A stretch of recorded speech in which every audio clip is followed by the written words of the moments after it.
Pag sinabing Immaculate Conception, ibig sabihin, yung nagbuntis kay Jesus ay wala ring kasalanan.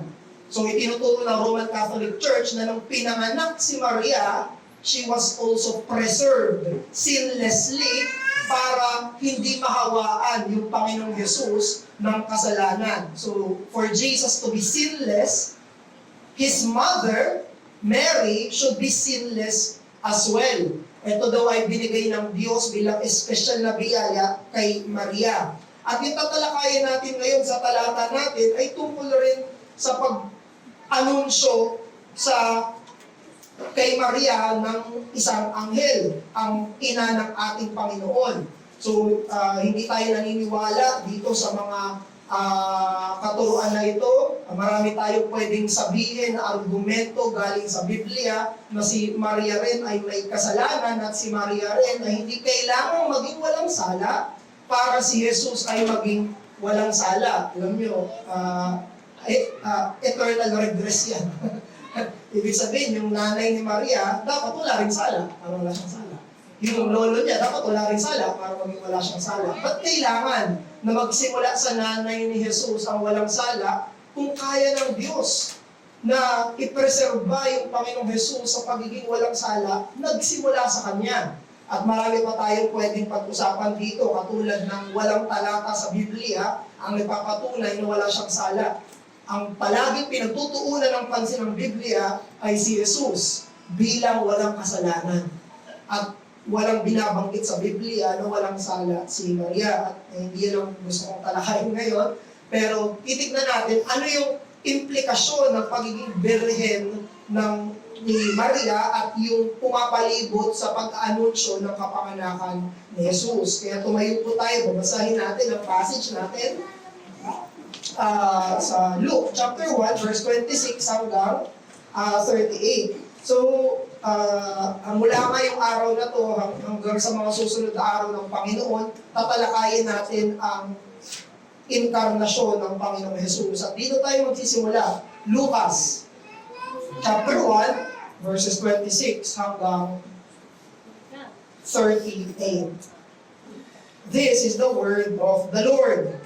In the 6th month, the angel Gabriel was sent from God to a city of Galilee named Nazareth, to a virgin betrothed to a man whose name was Joseph, of the house of David. And the virgin's name was Mary. And he came to her and said, "Greetings, O favored one, the Lord is with you." But she was greatly troubled at the saying, and tried to discern what sort of greeting this might be. And the angel said to her, "Do not be afraid, Mary, for you have found favor with God.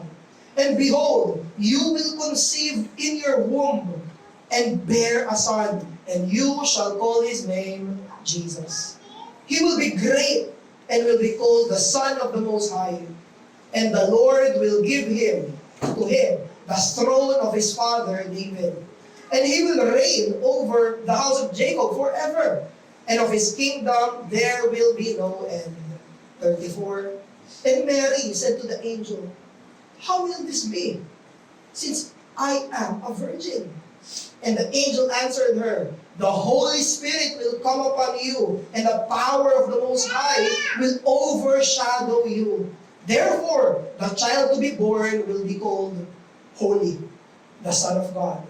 And behold, your relative Elizabeth, in her old age, has also conceived a son. And this is the 6th month with her, who was called barren." Verse 27, "For nothing will be impossible with God." And final verse 38, "And Mary said, Behold, I am the servant of the Lord. Let it be to me according to your word." And the angel departed from her.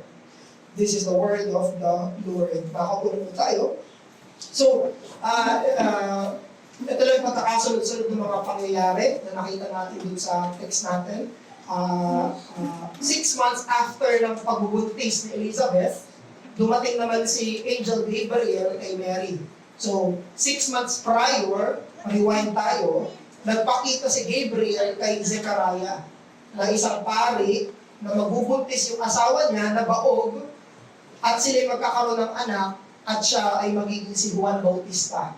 So yun si John the Baptist. So 6 months later, after nung conception ni Elizabeth, ang kinausap naman ng Angel Gabriel, pansinin niyo, sinubok siya ng Diyos. Ang sabi dun sa text, the angel was sent from God. Yung Diyos ang nagsubo sa anghel para i-anunsyo yung mirakulo na gagawin. At i-anunsyo ni Gabriel, sinabi niya, ikaw ay pinabora ng Diyos, ikaw ay merong special na biyaya yung Diyos na ibibigay sa'yo, at ikaw ay magbubuntis. At siya ay magbubuntis ng isang sanggol na ang tatawaging banal at tatawagin niya sa pangalang Jesucristo. At nung in-announce na yun ni Angel Gabriel, si Mary, nagulat at nababalisa siya. Kasi hindi niya alam anong klaseng pagbati ito, anong klaseng anunsyo to na binigay mismo ng Panginoon sa pamamagitan ng isang anghel. At sinabi niya sa anghel, paano mangyayari yan? Virgin ako. Ikakasal pa lang siya eh. Engaged pa lang siya. Yun yung betrothal. Siya ay engaged kay Joseph. Sinabi niya, hindi pa kami nagtatalik, wala kami pagtatalik, birhen ako, paano kami magkakaroon ng anak? At dito inanunsyo nung anghel kung paano siya magdadalang tao. Ang sinabi ng anghel ay, ang Diyos banal na Spirito ay pupunta sa iyo. Ang Diyos banal na Spirito ay gagawa ng milagro at ikaw ay magbubuntis. At ipagbubuntis mo ang Panginoong Jesucristo. So Gabriel told of this miracle conception. At ang naging tugon ni Maria ay pagpapasako. Ang naging tugon ni Maria ay pagpapasako. So dito sa passage natin, 3 beses ginamit yung salitang virgin. Yung isa ay quotation galing sa Book of Isaiah. So pinapatungkulan, in-emphasize ni Lucas na ito isang milagrong gawa at pangyayari. Bakit kailangan na virgin yung magiging ina ng Panginoong Jesus? Bakit kailangan na siya isang birhen? Maraming mga dahilan, magbibigay lang ako ng dalawa. Yung isang dahilan ay dahil kailangan bilang ikalawang Adan na isa siyang bagong tao. Siya ay katulad ni Adan na hindi sa pamamagitan ng normal creation ng Diyos, procreation, ng pagtapalit ng lalaki at babae. Alala niyo si Adan, hindi naman siya nanggaling sa lalaki at babae. Wala siyang magulang. So bilang pangalawang Adan, bilang pinuno at una sa new creation, kailangan na ang Panginoong Jesus ay hindi rin manggaling sa pinagsamang pagtatalit ng lalaki at babae. Because siya yung magiging pinakauna sa bagong sanlibutan, sa bagong paglikha. Kaya kailangan siya nang galing din, hindi sa normal na pagtatalik. Si Adan at si Eva, special yung creation sa kanila. Galing si Adam sa alabok at hiningan ng Diyos. Ngayon naman, yung ikalawang Adan ng Panginoong Jesus, hindi rin siya galing sa pagtatalik ni Jose at Maria. Nang galing siya mismo sa kapangyarihan ng banal na Espiritu na sumako doon sa kanyang sinapupunan at gumawa ng milagrong pagbubuntis. Walang intimacy dito, walang sexual union. Kaya pansinin niyo, yung pagbubuntis ni Mary, hindi siya katulad ng ibang pagbubuntis na milagro. Si John the Baptist, for example, mag-isa Old Testament, yung si Samuel, yung nanay niya si Hannah, tapos yung tatay niya ay isang pari rin. Yung mga pagbubuntis na milagro, apart kay Jesus, lahat yun kailangan ng sexual union. Maging si Abraham sa si Sarah. Nung nagbuntis sila, lahat sila, mayroong pagtatalik pa rin ng mag-asawa.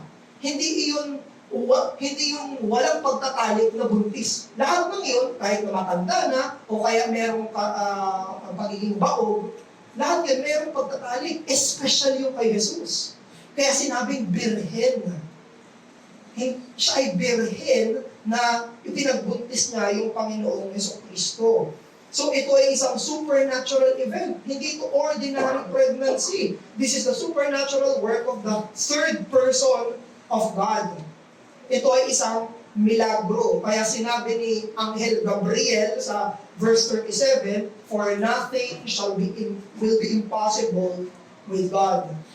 At kapag pinag-uusapan yung palagi yung incarnation, pag pinag-uusapan yung tema, topic ng pagkakatawang tao ng Diyos sa sinapupunan ng isang birhen, ang pinakatugatong ng aplikasyon nito palagi ay pagpapakumbaba. Palagi. Ang pinakatugatong na aplikasyon ng incarnation ng Panginoon Yesus palagi ay pagpapakumbaba. Kaya kahit na wala tayong makikita dito na inaanunsyo sa talata natin, na nagpakumbaba si Jesus, nasa ibang mga talata yun, mababasa natin. Kahit na wala dito. Pero lahat ng nakapalibot ng mga pangyayari ay nagsusumigaw ng pagpapakumbaba. Wala pa, hindi pa sinasabi yung humility ni Jesus. Pero lahat ng pangyayari, sa pagbubuntis pa lang ni Maria, ay nagsusumigaw na ng mapagpakumbabang pagpapasako. Sino-sino yung mga nagpakumbaba dito? Si Gabriel. Inutusan siya ng Diyos, sunod siya agad. Si Maria, sinabihan siya ng Diyos, gagamitin ang instrumento. Anong tuloy ni Maria? Mapagpakumbaba rin, mapagpapasako. Ang banal na spirito ay kumikilos din ng may pagpapakumbaba na sikreto at misteryoso na bumubuo sa pagiging tao ng Diyos Anak sa sinapupunan ni Maria. Everything in this passage. Hindi pa binabanggit yung humility ni Christ. Lahat na, nagsusumigaw na ng pagpapakababa. Kaya ito yung mensahe natin this morning.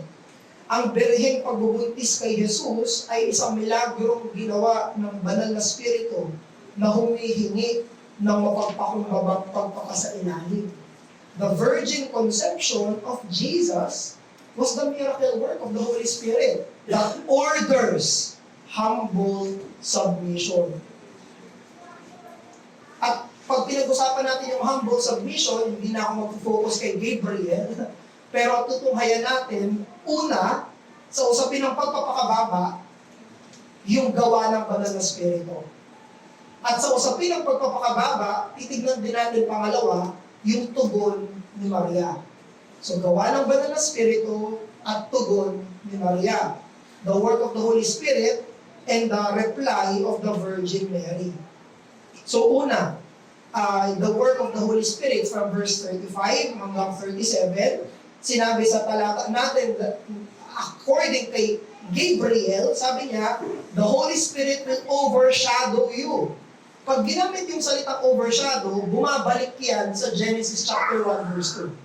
Sa Genesis chapter 1 verse 2, nung kinreate ng Diyos yung lahat, and God created the heavens and the earth.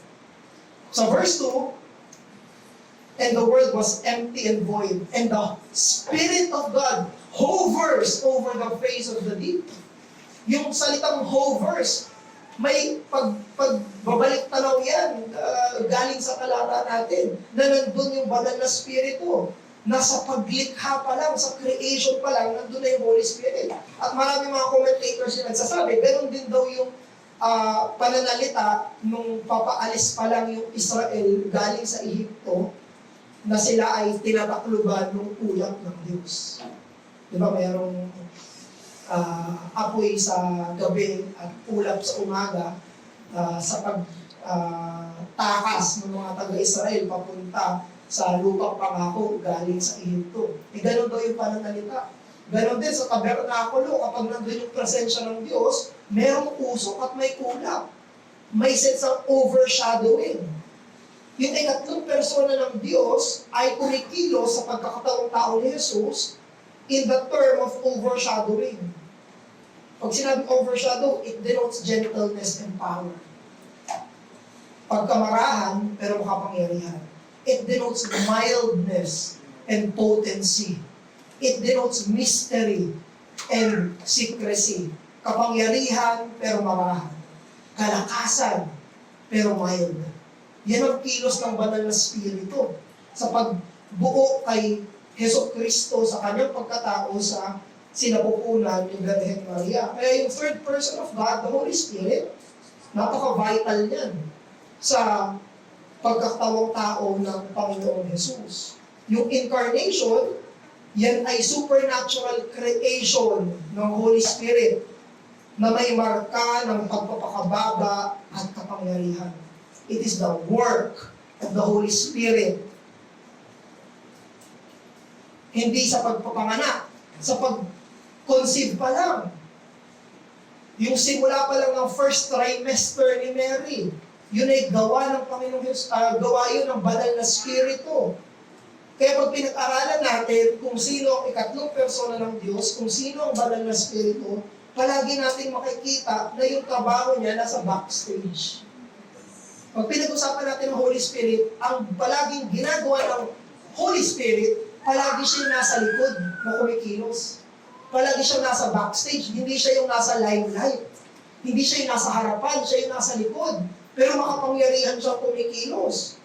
Alalahanin natin ang ikatlong persona ng Diyos ay Diyos. Ang ikatlong persona ng Diyos ay kapantay ng Ama at ng Anak. Ang banal na Espiritu ay hindi mas mababa sa Ama at sa Anak. Walang mababa sa tatlong persona ng Diyos. Ang banal na Espiritu ay kapantay with the Father and the Son. Kaya sinabi ng Nicene Creed, Nicene Constantinopolitan Creed, noong 381, sinabi sa Creed, I believe in the Holy Spirit, the Lord, the giver of life, who proceeds from the Father and the Son, who, with the Father and the Son, is adored and glorified, who has spoken through the prophets. Ang banal na Espiritu daw, na nanggaling sa Ama at sa Anak, ay kapantay ng Ama at Anak, na pinapupurihan at sinasamba. Pero ang trabaho ng banal na Espiritu bilang lumilikha sa creation pa lang, siya rin yung lumilikha ng spiritual na buhay sa mga mananampalataya. In creation, the Holy Spirit is there, Genesis 1:2. Sa salvation, the Holy Spirit is there. Siya yung nagre-regenerate, di ba? Siya yung nagbibigay ng bagong kapanganakan. Kung ang isang tao ay mag-born again, kung ang isang tao ay ipapanganak na muli, yun ay trabaho ng banal na Espiritu. Siya nagsisimula ng gawa sa puso ng isang makasalanan at magiging siyang isang mananampalataya. The Holy Spirit has the work of overshadowing. Overshadowing in creation, overshadowing in redemption, and in our text, overshadowing in the incarnation. Ganyan ang trabaho ng banal na Espiritu, palagi siyang nasa likod. Palagi siyang tago, pero makapangyarihang kumikilos. The humble yet powerful work of the Spirit gave us Jesus Christ. Ito yung mapagpakumbaba pero makapangyarihang gawa ng banal na Espiritu, ibinigay niya sa atin ang Panginoong Jesucristo. Itong incarnation, pwede natin sabihin, itong passage, Genesis ng incarnation. Kaya bilang mga mananampalataya, bilang mga Trinitarian, bilang mga Kristiyano, sambahin natin at purihin ang banal na Espiritu na siyang nagbigay sa atin ng pinakamamahal na nagkatawang taong Kristo. You praise and worship the Holy Spirit for giving us our dearest incarnate Christ. Pero paano ba natin sasambahin o luluwalhati ang banal na Espiritu? Dalawang paraan. Una, diretsong pagsamba. Pwede mong sambahin ng diretsong banal na Espiritu. Pero pangalawa na paraan ay sambahin mo at purihin si Jesucristo. Masasamba mo ang banal na Espiritu pag sinamba mo at pinuri mo ang Panginoong Jesucristo. Si Jesus ay hindi laban sa banal na Espiritu at ang banal na Espiritu ay hindi laban kay Jesus. Ang banal na Espiritu ay naluluwalhati, napupurihan kapag ang sentrong tinitignan natin at ang sentro ng lahat ng papuri pagsamba natin ay nasa Diyos Anak. Kaya mali na isipin na nag-glorify natin ang Holy Spirit kapag over-focus tayo sa Kanya. Ibig sabihin, walang bukang bibig kundi Holy Spirit, Holy Spirit, Holy Spirit, Holy Spirit. Yan ang nangyayari sa ibang mga iglesia. Na walang ibang bukang bibig kung hindi banal na Espiritu. Hindi ganoon ang tinuturing natin ang pagsamba sa banal na Espiritu. Pero ganoon din, hindi rin natin napupurihan ang banal na Espiritu kung hindi natin siya binabanggit. Kung hindi natin siya tinuturing. Kung hindi natin siya diretsong sinasamba. So may dalawang kailangan nating ingatan. Over-focus sa Holy Spirit, ganoon din naman, hindi na pinapansin yung Holy Spirit. Kaya tinawag ni James White yung Holy Spirit na the forgotten Trinity. Yung forgotten person of God. Palaging hindi siya yung napapansin. Pero ang trabaho ng banal na Espiritu, alalahanin natin, ay ibigay sa atin si Jesus. Ang Espiritu na ipinadala ni Jesucristo nung pag-akyat niya sa lupa, pag-akyat niya sa langit, galing sa lupa, ay ang mismo magtuturo sa kanya. Sinabi ni Jesus, aalis ako, pero hindi bigay ako sa inyo. Mapadala ko sa inyo. Sa John 14, John 16. Ang banal na Espiritu, na-fulfill yan sa Acts chapter 1 at 2. Palaging binabanggit ng banal na Espiritu, idinidirekta tayo sa Panginoong Jesucristo. John 15:26. But when the Helper comes, whom I will send to you from the Father, the Spirit of truth, who proceeds from the Father, He will bear witness about me. Kapag present mo yung Holy Spirit, tinuturo tayo palagi kay Jesus. Kapag nandyan ang banal na Espiritu, ang ginagawa niya ay tinuturo ang mga tao ng Jesus. John 16, verse 14. The Holy Spirit will glorify me. Sabi ni Jesus, for He will take what is mine and declare it to you. Ang luluwalhatin daw ng banal na Espiritu ay walang iba kung hindi si Jesus. Kaya hindi natin mapaghihiwalay yung Holy Spirit sa Bible eh. Si Holy Spirit yung sumulat ng Bible sa pamamagitan ng mga tao. Yung Holy Spirit yung kumilos sa mga manunulat. At ang banal na Espiritu at Biblia ay pareho. Na walang ipinamamalas, walang ibang tinuturo kung hindi si Jesus. The Bible is Christ-centered because the Holy Spirit is Christ-centered. Walang ibang bukang bibig ang Biblia kundi si Jesus.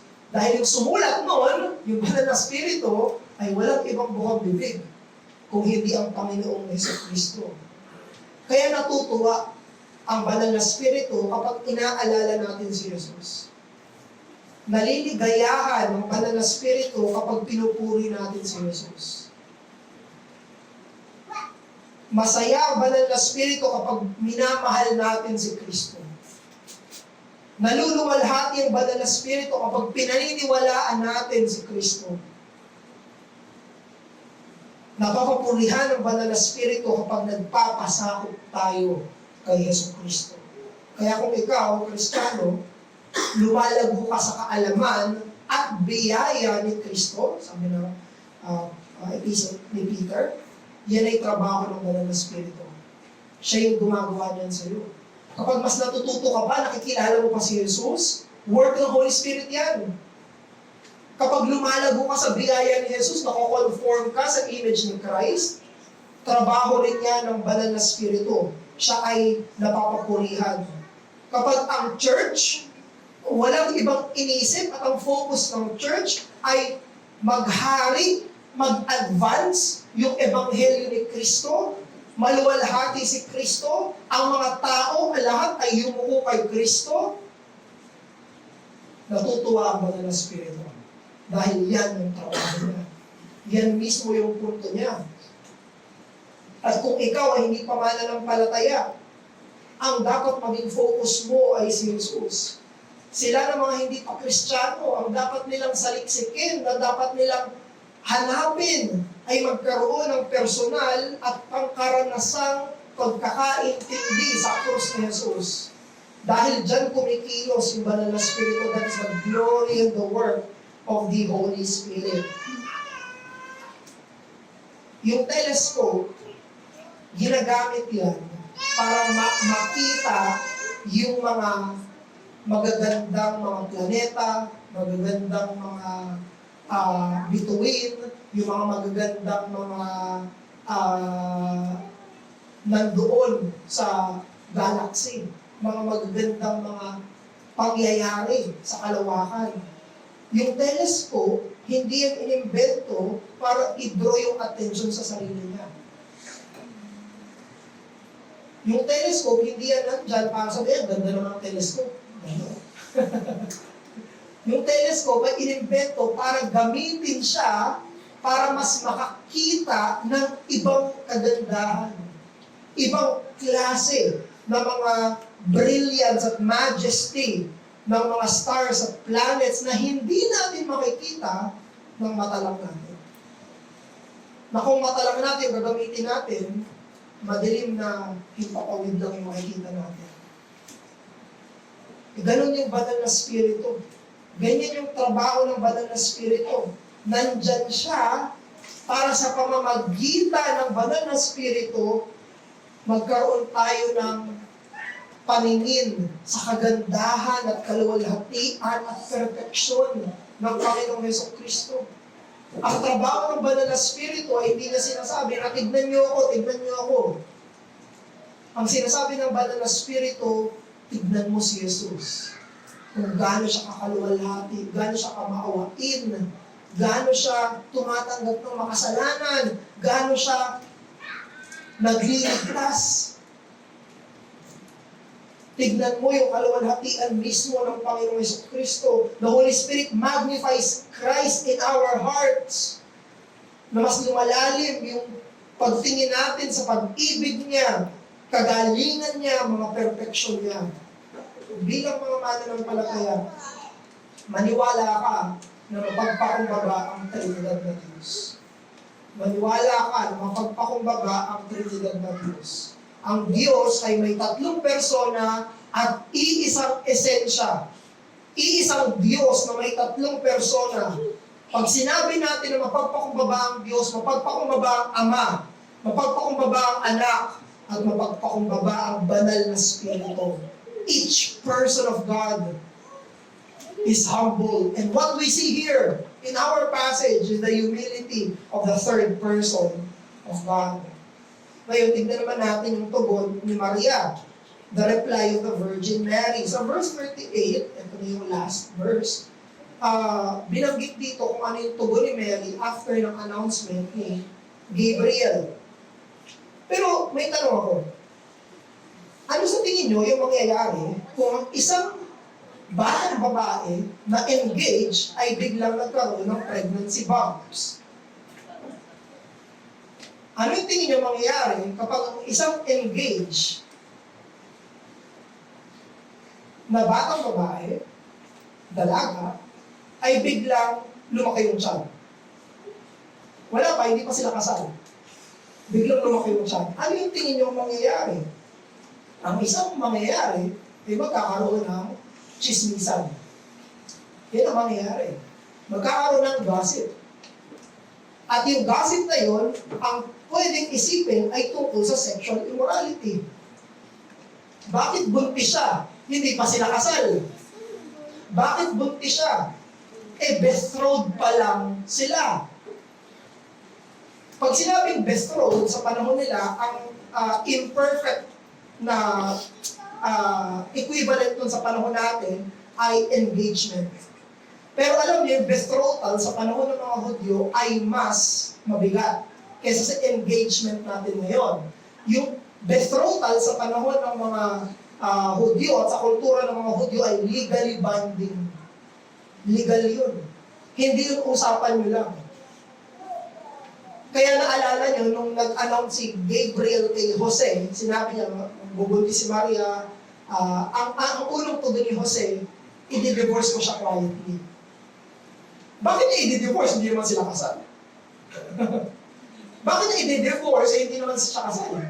Kasi ang betrothal, ang quote-unquote engagement sa panahon nila ay legal na binding.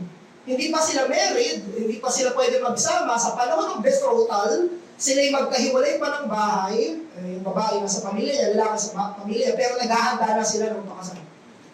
Naghahanda na yung lalaki ng bahay. Yun ang betrothal. Yun ay legally binding sa panahon nila. Isipin nyo, betrothed sila.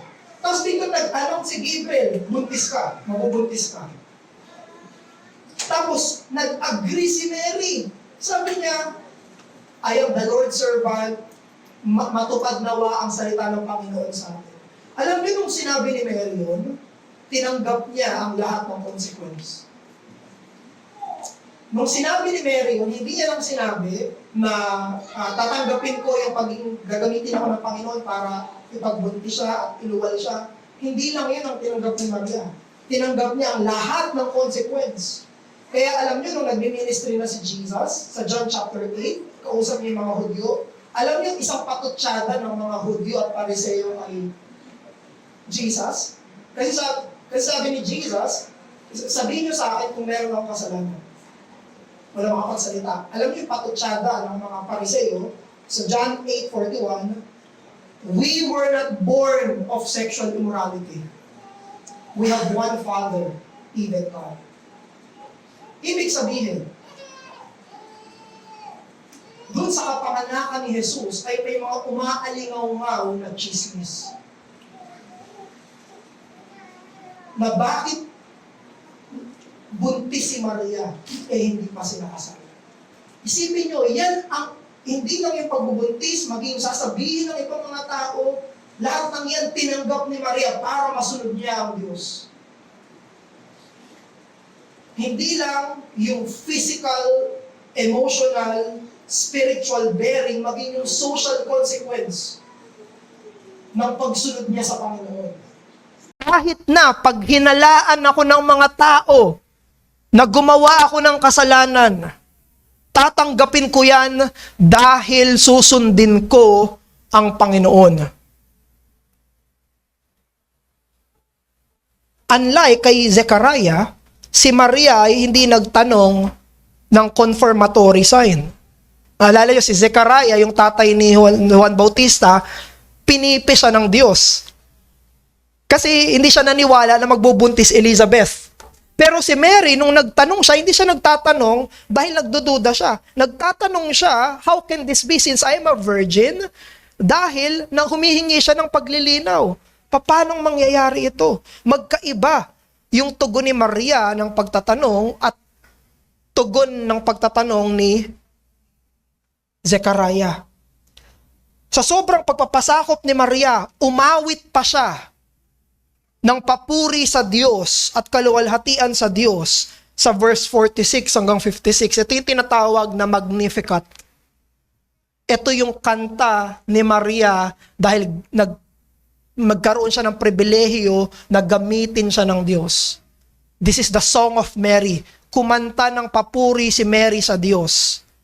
Verse 46 to 56. So, obserbahan natin yung mapagpakumbabang pagpapasakop ni Maria sa kalooban ng Diyos maging sa epekto nito sa buhay niya.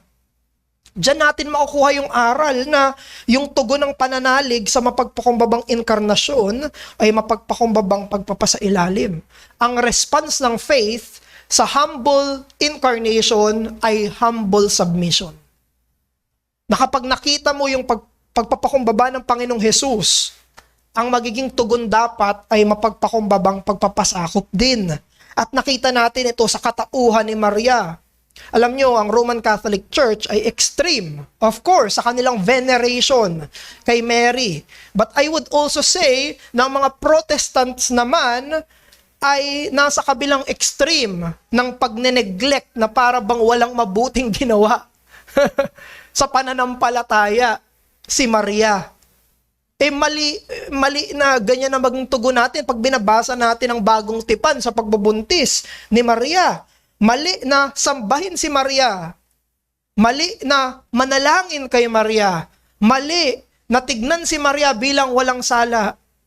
Mali iyan. Pero sa kabilang banda, mali rin na masyadong ibinababa si Maria, itinaas siya ng Diyos sa kanyang paglilingkod. We must not agree sa Roman Catholic doctrine sa Marian sinlessness, yung Immaculate Conception, December 8. We must agree on Marian sanctification and humility. Ang mag-agree tayo pag binasa natin ito, mapagpakumbaba siya. pinababanal siya ng Diyos. Siya ay dapat tularan. Si Maria ay tagatanggap ng hindi inaasahan, undeserved na biyaya ng Diyos. Kaya sinabi nga ng isang commentator, si Johann Bengel, sabi niya, Mary is not the mother of grace, but a daughter of grace. Hindi siyang ina ng biyaya, siya'y anak ng biyaya. Ibig sabihin, hindi sa kanya nanggagaling yung grace. Siya ay tumanggap din ng biyaya mismo ng Diyos. Si Maria ay kapatid natin kay Kristo. Ngayon, nasa kaluwalhatian na. At ang buhay niya sa lupa, sa talata, ay dapat nating tugunan. Pwede nating isipin na kayang sabihin ni Mary yung sinabi ni Apostle Paul, imitate me as I imitate Christ. Sundan nyo lang ako hanggat sinusundan ko si Jesus. Very humbling yun kasi nanay siya. Sipin nyo, nanay siya, susundin siya anak niya. Dahil yung anak niya ay ang Diyos na nagkatawang tao. Nakita niya na namatay sa krus. Nakita niya na namatay bilang tupa ng Diyos para sa kasalanan ng sanlibutan. Na pinakahuling talata na mababasa natin si Maria ay nasa Acts chapter 1. At anong ginagawa ni Mary? Nagpe-pray kasama ng lahat ng disciples. Isa siya sa mga nanalig sa Panginoong Hesukristo. Kung hindi ka pa believer, ang submission mo sa na tinatawag na may humility ay yung pag-amin mo sa kasalanan. Walang pagpapakumbaba kung walang pag-amin ng kasalanan. Kung hindi ka pa mananampalataya, ang itsura ng humility ay hindi nakayuko, hindi nagsasalita, hindi lang pagiging mahiyain, ay mahiyain ako, humble na ako. Ang humility na tinuturo ng kasulatan ay pag-amin sa ating kasalanan at paghingi ng pardon, kapatawaran mula sa ebanghelyo ng Diyos. Yan ang pagpapakumbaba. Ang pagpapakumbaba ay aminin, makasalanan ako. Kailangan ko ng kaligtasan ni Jesus. Kahit gaano ka mukhang mapagkumbaba, kung hindi ka umaamin ng sala at humihingi ng kapatawaran sa pamamagitan ng krus ni Jesus, that is not humility. Hindi ang pagpapakumbaba. Kaya yan ang panawagan natin sa mga hindi pa Kristiyano. Ikumpisal mo ang kasalanan mo kasama namin. Na ang tinitignan namin na kaligtasan ay si Jesus lamang. Siyang nasa sinapupunan ng Birhen, 2,000 taon nang nakalilipas. At ngayon, ay bumangon na sa patay, kasama ng Ama nasa kanan ng kapangyarihan. For us naman, ang mga believers, ating mga believers, you should seek to serve the incarnate Christ, since this is what humility looks like. Ang pagpapakumbaba rin natin, ang tugon nito ay paglilingkod kay Kristo. Hindi ka tinawag ng Diyos at hindi ako tinawag ng Diyos na maging Theotokos. Hindi tayo tinawag ng Diyos para maging Kristotokos. Hindi tayo tinawag ng Diyos para maglingkod, para ipagbuntis ulit si Jesus. Pero alam nyo, lahat tayo ay tinawag na doulos Kristo. Servant of Christ. Servant of God. Very interesting. Kasi yung Greek word sa verse 38, yun mismo yung sinabi ni Mary. Sinabi niya, I am made doulos Kristo. Medyo pang babae lang yun na term. Hindi exactly yun sa verse 38. Sinabi niya, ako'y lingkod. Hayaan niyo mangyari sa akin ito, Panginoon, dahil ito yung paraan kung paano ko paglilingkuran ng Diyos. Ang paraan kung paano pinaglingkuran ni Maria ang Diyos ay sa pamamagitan ng pagbubuntis at pag-aalaga at pagiging nanay sa pagkakatawang tao ni Jesus. Ganon din tayo. May kanya-kanya sa ating panawagan paano natin paglilingkuran si Kristo. Kung paano natin paglilingkuran yung anak ng Diyos na nagkatawang tao.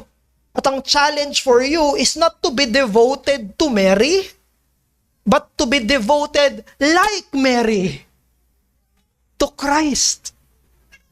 Hindi maging deboto kay Maria, kundi maging deboto katulad ni Maria sa paglilingkod sa Panginoong Hesukristo. Let God's will be done. Yan yung sabi ni Maria. At ang response niya ay isa sa mga best definition ng faith sa Bible. At yun sana ang mangyari sa atin. Bilang pagtatapos, maging sa announcement pa lang ng pagbubuntis kay Jesus, announcement pa lang, ito ay nangangamoy pagpapakumbaba na. Yung mismong aura, yung mismong ambience, yung mismong atmosphere pa lang, nung announcement pa lang na magbubuntis si Maria, ay kitang-kita na natin yung pagpapakumbaba. At yan ang utos ng Diyos sa iyo at sa akin. Manalangin tayo. Aming Ama, pinupuri ka po namin at pinasasalamatan dahil ikaw ay Diyos at ikaw ang nagpadala kay Jesus at ikaw, banal na Jesus, ay mapagpakumbabang nagdesisyon para magkatawang tao. At ikaw, O Diyos naming banal na Espiritu, ang lumilok sa pagiging tao ng Panginoong Jesus sa sinapupunan ni Maria. Hinihiling namin, O Diyos, sa tuwing aalalahanin namin ang inkarnasyon, turuan niyo kami ng kung ano yung tunay na itsura ng pagpapakumbaba. Nihiling namin, huwag niyo kami hayaan sa sarili naming pagmamataas. Kung hindi kami ay tulungan niyo at biyayaan niyo at kilusan niyo na kami bumaba sa aming kalalagayan at tumingin ng may mataas na pagtingin sa iyo lamang, O Diyos. Magpapakumbaba kami dahil nagpakumbaba ka. Ikaw, O Diyos, ay hindi mayabang na Diyos. Hindi mapagmataas na Diyos. Kaya tulungan niyo kami na sundin ka sa iyong biyaya lamang. Pinupuri ka namin at pinasasalamatan sa pangalan ng nagkatawang taong Jesus. Amen.